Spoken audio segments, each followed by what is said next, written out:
I remember staring at the screen. Her post sat there, smiling, holding keys like she'd won the lottery. And in a way, she had. My lottery. I didn't comment, didn't call, didn't even blink.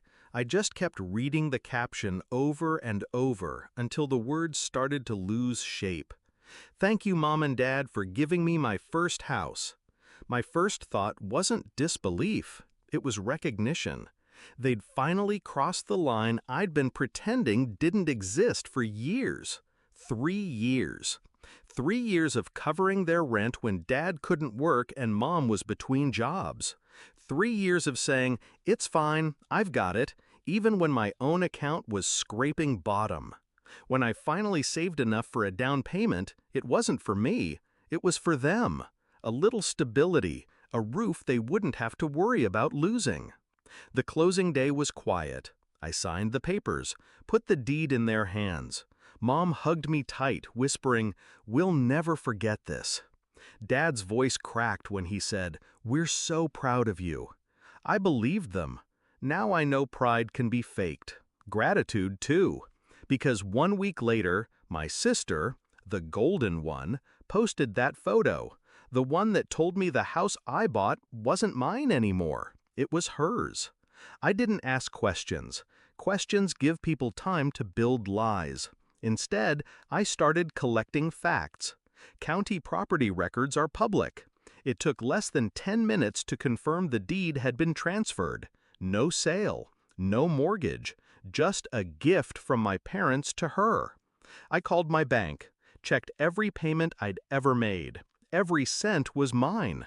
Every document had my name on it, until it didn't. I sat with it for a week, not angry, not crying, just quiet, because I knew something they didn't. In their rush to give her my gift, they'd made one mistake, a fatal one. See, I didn't just buy the house, I paid the taxes up front, and I never took my name off the insurance. Technically, my name was still on the title history as grantor, and the insurance still listed me as the sole point of contact, which meant the house wasn't untouchable. The plan came together in layers. First, I paid a visit to the insurance company, told them I wanted to update my coverage, better protection, higher premiums. They were happy to oblige. Then, I quietly switched the mailing address for all policy documents to my apartment. Second, I filed a formal complaint with the county's assessor's office, questioning the legality of the gift transfer. The process would be slow, but that was fine. Slow meant my parents and sister wouldn't suspect anything, until it hit. The final piece was delicate. My sister had no idea how to handle homeownership. The lawn started to grow wild. She left trash cans on the curb for days. So I called the HOA, anonymously. Every violation stacked fines on the property. Fines she thought were my parents' problem, fines my parents thought were hers. In reality, they were mine. By the end of month 3, the house was bleeding money. The HOA was threatening legal action. The insurance premiums had tripled because of risk factors, and the county had frozen the title transfer pending review of my complaint.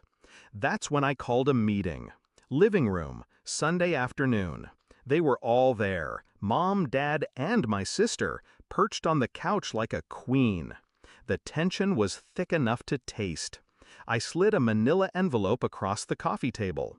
Inside, copies of every document, every payment I'd made, every fine they'd racked up, and a formal letter from my lawyer. "You have 2 choices," I said, calm as a surgeon. 1, sign the house back to me, today. 2, I let the county void the transfer, foreclose on the unpaid fines, and take the house entirely. My sister laughed first. "You wouldn't." I cut her off. "I would, and I'd still sleep fine." Dad tried to reason, but his voice wavered. Mom started to cry. I just sat there, watching them realize they'd underestimated me. It took them all of 20 minutes to fold. Signatures on the papers, title back in my name. I didn't gloat, didn't yell, But when my sister stormed out, slamming the door, I let myself smile. The next day, I sold the house. Cash offer. Closed in 2 weeks.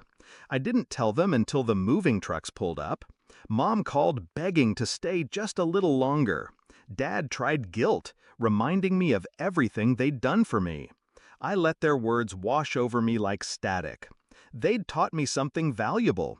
Love without respect isn't love at all. And trust, once broken, never repairs. When I walked away from that house for the last time, I felt lighter, not because I'd won, because I'd stopped playing their game.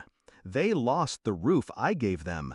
I gained the freedom they'd been costing me for years, and that, to me, was worth far more than any house.